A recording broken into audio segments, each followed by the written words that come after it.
Karl Marx. There are a few people in the world who have not yet heard or read of him.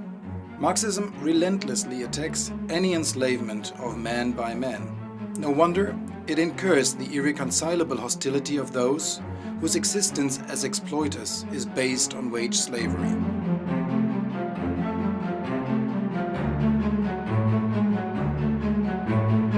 The esteem for Karl Marx grows among the masses, even if anti-communists would like to destroy it. In a BBC News online poll in 1999, the BBC asked for the greatest thinkers of the millennium. By an overwhelming majority, Karl Marx took first place, ranking even ahead of Einstein, Newton and Darwin. In 2008, at the start of the most profound world economic and financial crisis in the history of capitalism, everybody was talking about Karl Marx again. In June 2013, even UNESCO felt compelled to honor his main works, the Communist Manifesto and Capital, as World Documentary Heritage in the memory of the World Programme. Such concessions do not mean general acceptance. Patronizingly, it is conceded that Marx made contributions to economics in the last century. His revolutionary conclusions, however, are opposed. But therein lies their very relevance. Marxism is today and in the future of decisive importance for the successful struggle of the international and revolutionary working class movement for the united socialist states of the world. Based on 6 essential elements of Marxism, we would like to underline his current significance.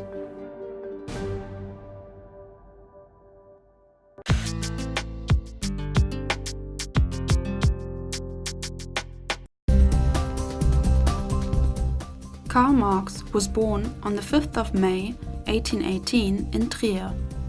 His young days were a time of social upheaval.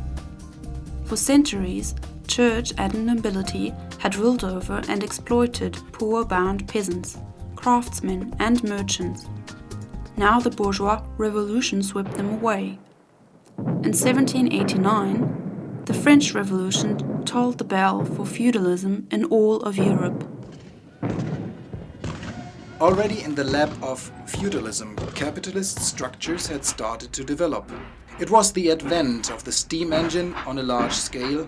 Factories were built, steamships and trains opened up new means of transportation. An industrial proletariat emerged and developed. The bourgeoisie reached the limits of the old feudal social order. Industry and science developed by leaps and bounds.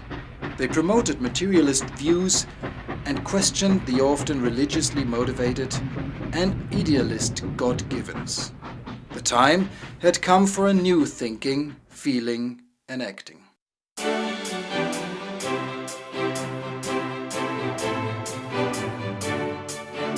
Full of compassion with the poverty and the squalor of the workers, utopian socialists, mainly in France, developed idealist notions. Incisively, they denounced the crimes of bourgeois society and dreamed of just distribution and equal living conditions for all. However, they only saw in the working class a helpless, suffering mass.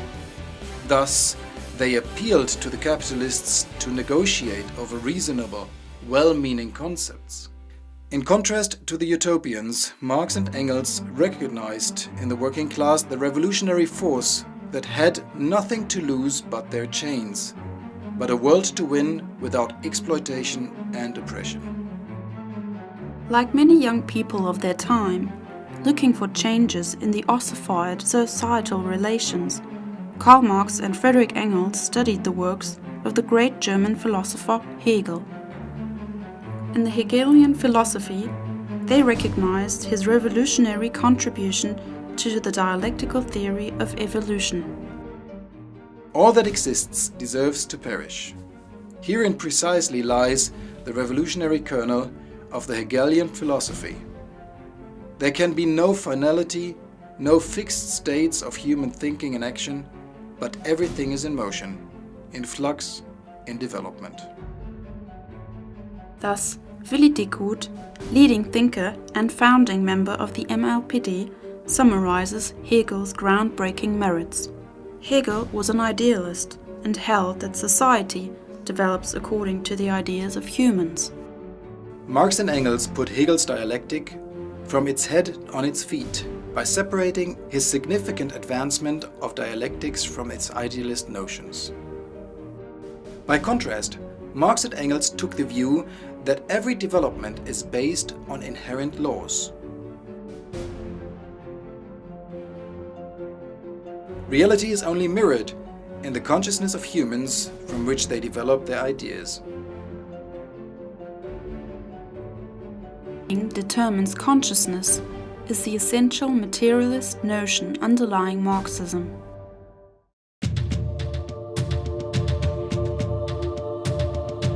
Nature exists independently of any philosophy. It is the foundation upon which we human beings, ourselves the products of nature, have grown up. Nothing exists outside nature and man, and the higher being created by our religious fantasies are only the fantastic reflection of our own essence. In this materialist understanding, Marx and Engels saw the historical merit of the critique of religion, Ludwig Feuerbach. The problem of Feuerbach, according to Marx, was that he referred too much to nature and too little to politics. Addressed to Feuerbach, Marx writes, "The philosophers have only interpreted the world in various ways. The point, however, is to change it."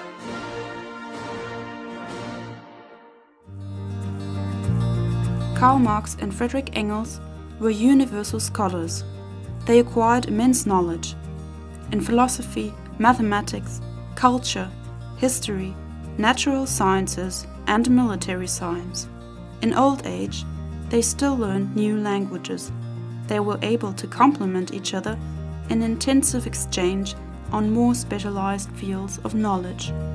Lenin writes, "The genius of Marx consists precisely in his having furnished answers to questions already raised by the foremost minds of mankind. The Marxist doctrine is the legitimate successor of the best that man produced in the 19th century, as represented by German philosophy, English political economy, and French socialism." On the basis of dialectical and historical materialism, which incorporates the practical experiences of the struggles for liberation and the latest insights of societal and natural science, they developed socialism from a utopian dream into a science.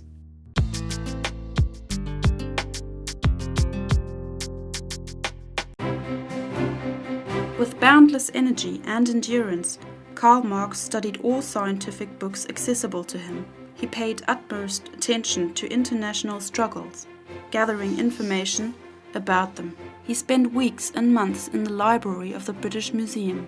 Important quotations and tables from books and essays he had to transcribe. There were no copying machines yet, let alone computers. Since 1844, he was bound in friendship with his comrade Friedrich Engels, a friendship which would have fundamental importance for the whole workers' movement. Almost daily, either by letter or in long conversations, they exchanged views, informed each other and argued about the development of the international class struggle, about new books from the sciences and humanities, about conclusions for organizing the revolutionary struggle, and so forth. Doubt everything is a motto of Marx. Not in the sense of skeptical challenging, but to put every finding to the test and confront it with the constantly changing reality. They were not timid about self-criticism. They had reckoned with a fast revolutionary development proceeding simultaneously in all capitalist countries. Without losing sight of the revolutionary perspective for even a moment, Friedrich Engels later soberly observed, "History has shown us to have been wrong." Marx and Engels proved already in their earliest writings the essential unity between humanity and nature. This is a basis for their scientific worldview. Humans are part of nature and can only live in unity and interdependence with it. In the course of history, humanity has learned to understand the laws of nature better and better, and to utilize their effects, initially with agriculture and animal husbandry. Through labor, the interchange of matter between humans and nature is organized with ever greater knowledge and consciousness. This unity reached its hitherto highest level with the development of modern science and industrial production.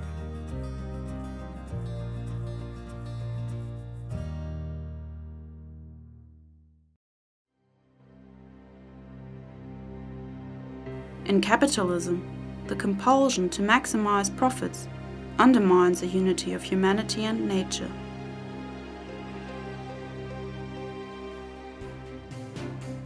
A worldwide environmental movement is forming against willful destruction and a threatening global environmental catastrophe. Spring 1875. In Germany, the unification of the then revolutionary SPD, the Social Democratic Party, with the General Association of German Workers, founded by Ferdinand Lassalle, was being prepared. For this, the so-called Gotha program was drawn up. Under the chief responsibility of Wilhelm Liebknecht, core elements of the revolutionary Marxist positions, which until then had shaped the program of the SPD, were renounced. Marx and Engels were in exile in London and only got hold of the paper shortly before the Unification Congress. They were outraged. In core issues, reformist content had been adopted from the Lassallians. Marx wrote a sharp and principled polemic with his paper, Critique of the Gotha Program. The very first sentence attacked a core of the encroaching bourgeois ideology, according to which labor is the source of all wealth. Labor is not the source of all wealth. Nature is just as much the source of use values, and it is surely of such that material wealth consists, as labor, which itself is only the manifestation of a force of nature, human labor power. But the leadership of the old SPD suppressed this critique and hid it from the party members. 16 years later, long after Marx's death, Friedrich Engels finally compelled its publication. By falsely claiming that labor is the sole source of wealth, in practice the merciless exploitation of humans and nature is de facto justified. The thesis of labor as sole source of all wealth also became a basis of reformism within the working class movement. With that, the ecological struggle is set against the social struggle, and division is fueled between the environmental and the working class movements. The fundamental attitude towards nature and its protection is made clear by Karl Marx in Capital. Even a whole society, a nation, or even all simultaneously existing societies taken together are not the owners of the globe. They are only its possessors, its usufructuaries, and, like boni patres familias, that is, good fathers of the family, they must hand it down to succeeding generations in an improved condition. This statement by Marx is one of the positions that have been pushed aside most in the working class movement. If it is not thoroughly embraced, humanity will not be able to stop the dangerous development towards a global environmental catastrophe.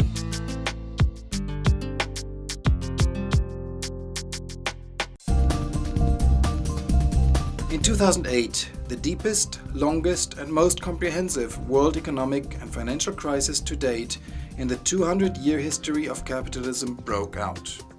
Unlike the bourgeois economists, the MLPD was not surprised. Meanwhile, it has gotten quite around the overblown slogan of crisis-free capitalism.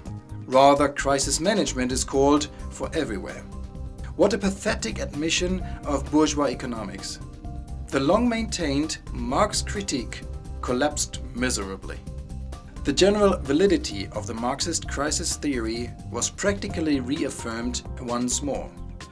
Economic crises will occur as long as the capitalist mode of production exists.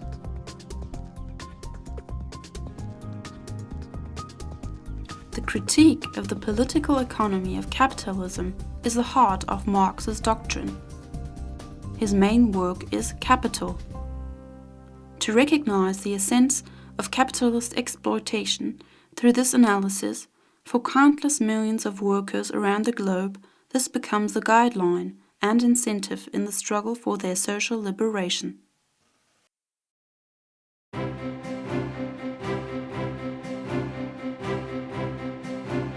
Humans have always wrested things from nature for use as food, tools or clothing and produced them ever more perfectly. They learned to produce more use values than are directly needed by the community and began bartering with other groups. To the extent items are produced for exchange, they become commodities. In capitalism, commodity production has reached its highest level. The means of production, machinery and tools needed to manufacture them are owned by the capitalists. The necessity for the destitute proletariat to sell its labor power to the capitalist for wages is the basis of capitalist exploitation. Wage labor not only estranges the workers from his product, but also from nature. Cornerstone of the political economy of Marxism is the theory of surplus value. The labor power of humans becomes itself a surplus value creating commodity, as it can produce more than is needed for sustaining life. Jobs in capitalism have two aspects. On the one hand, they enable exploiting human labor power for the production of surplus value. On the other hand, they are the foundation of life for the workers.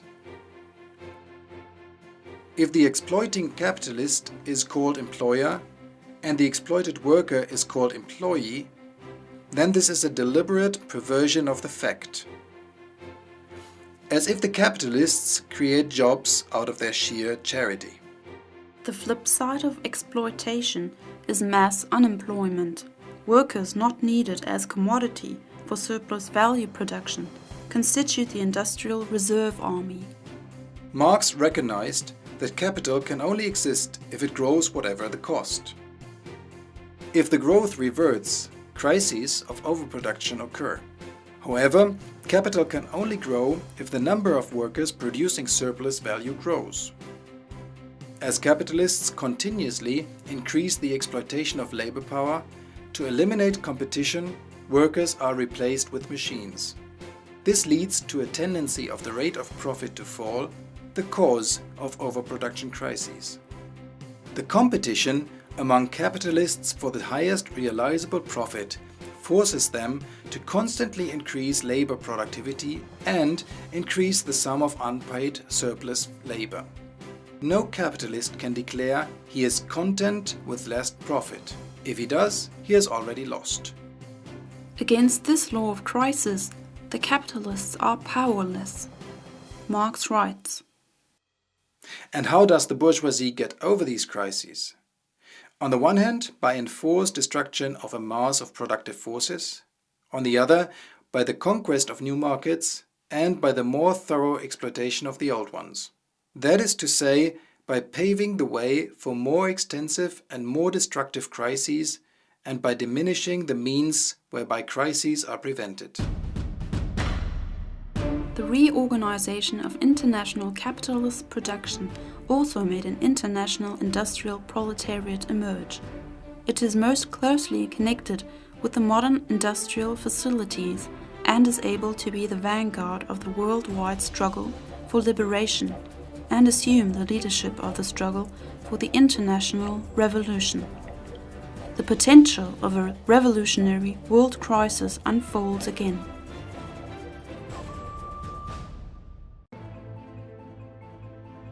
Against this stands a tremendous power, solely ruling international finance capital. The 500 biggest industrial, banking and agricultural monopolies dominate the world economy nowadays and put their political stamp on the world. In 2012, they accounted for 42% of the world's social product, 70% of world exports and 90% of world capital export. They know no scruples when plundering humankind and nature. They will never give up their power freely. They are supported by governments from imperialist and capitalist countries and arm massive police and military organizations.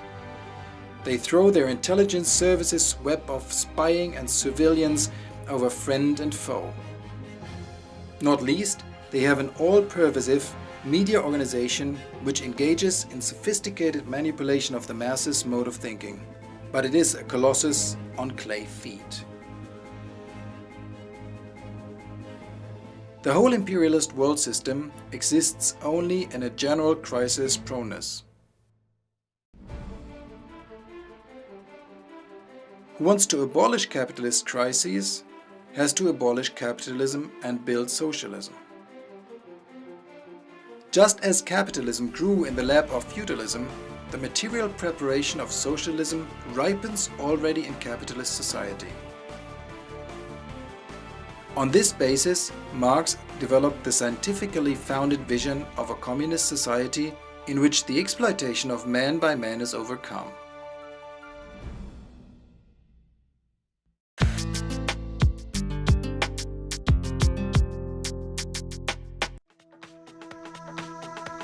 In their probably most famous writing, the Communist Manifesto, Marx and Engels uncover the role of class struggle in history behind the surging social conflicts.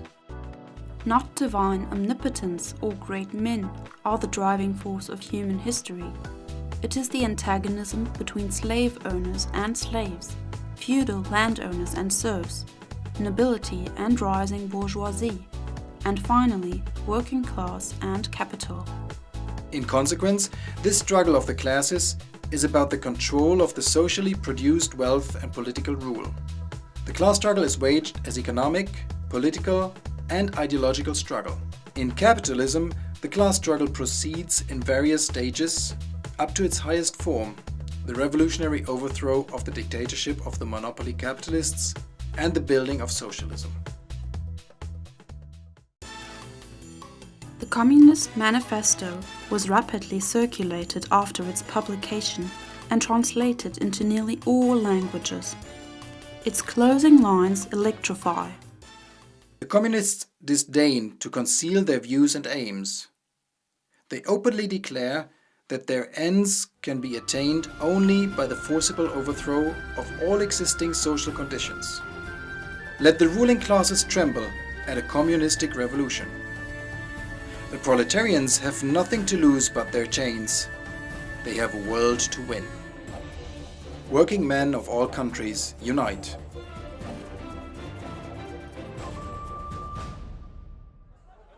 Mantra-like, anti-communists repeat that socialism, communism cannot work. Human beings are too selfish. Laziness and apathy will spread if no exploiter is there to crack the whip. This might conform to their image of humanity and their mode of thinking. Capitalism and its supporters create and spread selfishness and malice. The working class and the broad masses will never accept this as image of humanity. Again and again, they have proven that they are able to struggle in solidarity, selflessly and heroically, to help give birth to a new era. That is the sole reason why humanity has developed at all through history. In the first socialist country of the world, the Soviet Union, a new society was built successfully from 1917 until 1956. A backward, dirt-poor country developed into a modern industrialized country with far-reaching measures for environmental protection and especially with well-educated, proud people. All this against bitter inner and outer enemies, wars of intervention, and the brutal aggression of Hitlerite fascism.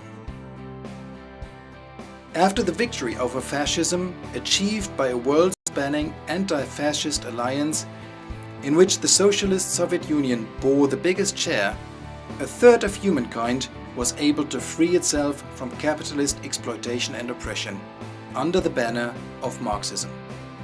Socialist China carved out breathtaking advances after the victory of the revolution in 1949 till Mao Zedong's death in 1976. In the GDR too, after the end of World War II, there were hopeful beginnings for the building of a socialist society. As in every struggle of the new against the old, the revolutionary movement also experienced setbacks and severe defeats.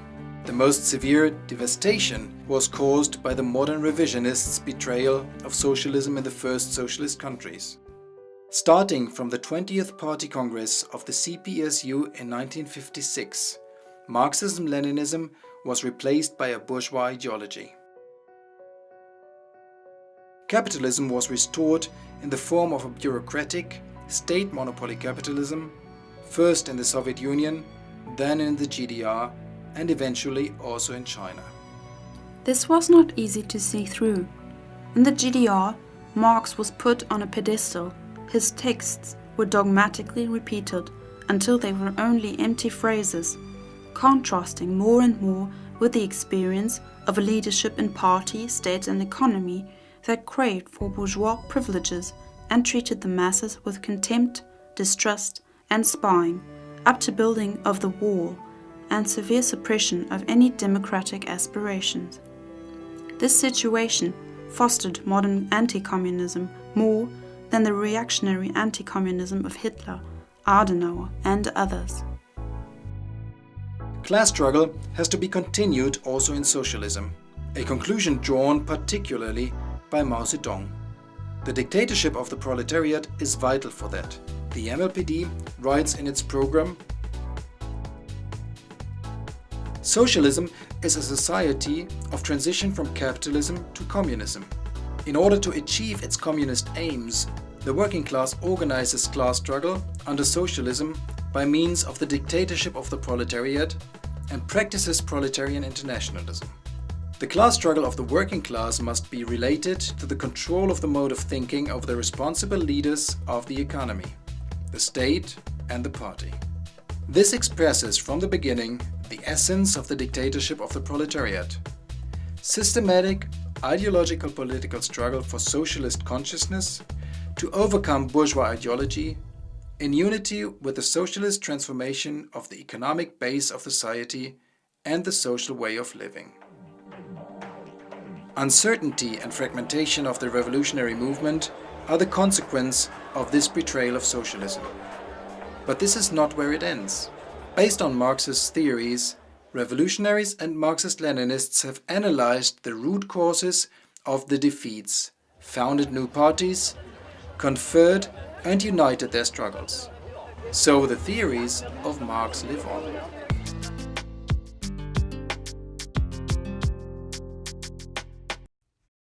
When analyzing the historical development of humanity, Marx and Engels intensively considered the role of women and the family and defined the twofold conception of production.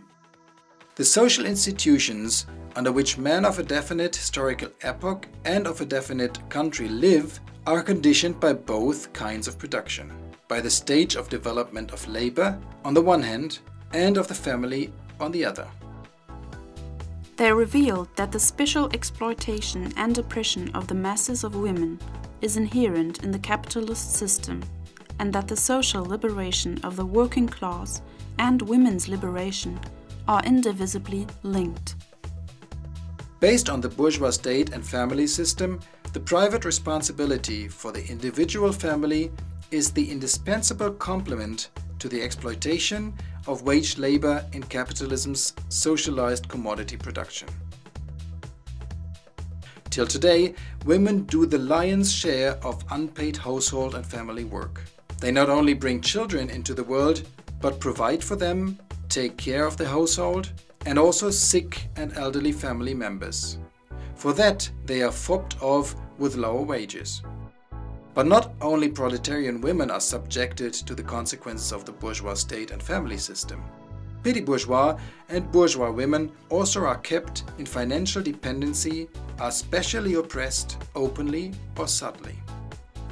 By uncovering these correlations, Marx and Engels laid the foundation for the indivisible unity of the struggle for social liberation with the liberation from the exploitation of labor power and the struggle for women's liberation. Marx wrote to Kugelmann in 1868. Anybody who knows anything of history knows that great social changes are impossible without the feminine ferment. Social progress can be measured exactly by the social position of the fair sex, the ugly ones included.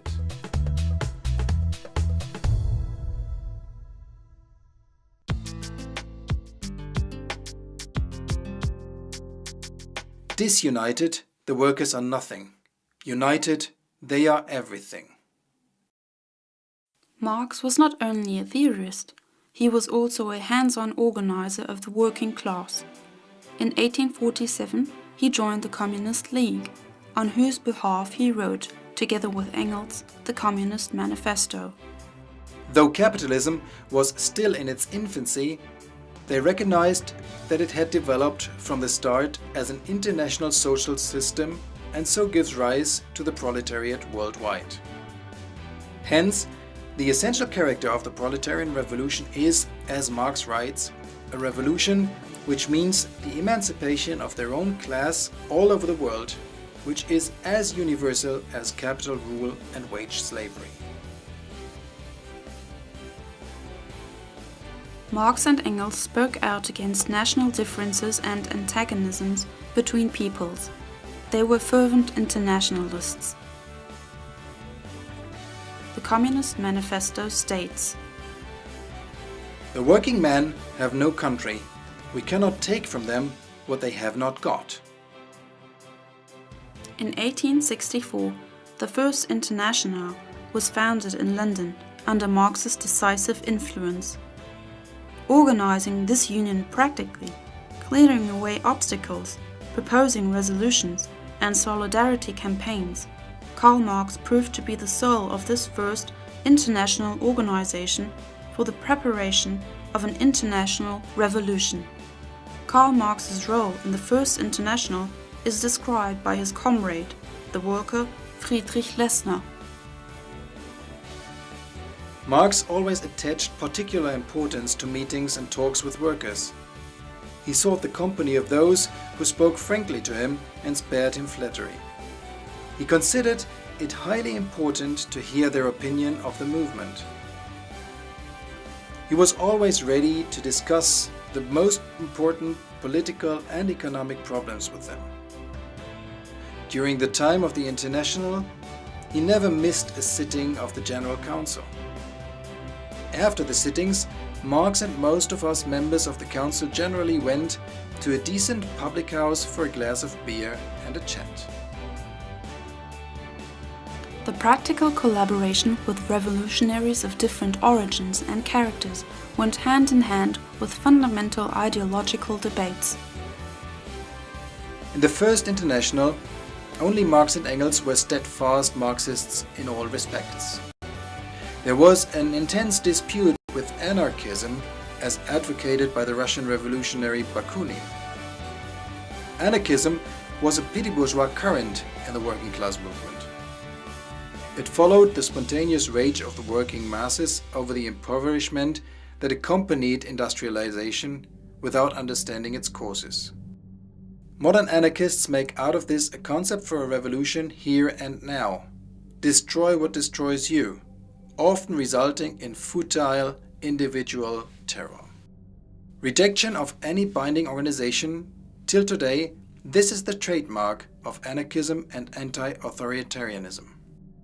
However, the concentrated and highly organized power of capital can only be countered by the working class with a unified organization. In 1871, many proponents of the First International stood on the barricades of the Paris Commune for a first-time workers' rule. Marx had warned of a premature onslaught, but once the battle started, his whole solidarity belonged to the heaven stormers. The Commune was defeated in a joint campaign of the French and German reactionaries, originally wartime enemies. Now and then the workers are victorious, but only for a time. The real fruit of their battles lies not in the immediate result, but in the ever-expanding union of the workers. In his writing, The Civil War in France, Marx drew profound conclusions from the beacon lit by the Paris Commune. They included the urgent appeal to advance the organization of the working class in trade unions, but especially also in revolutionary parties. The First International had fulfilled its purpose for the time being and was dissolved in 1876 in favor of building national parties.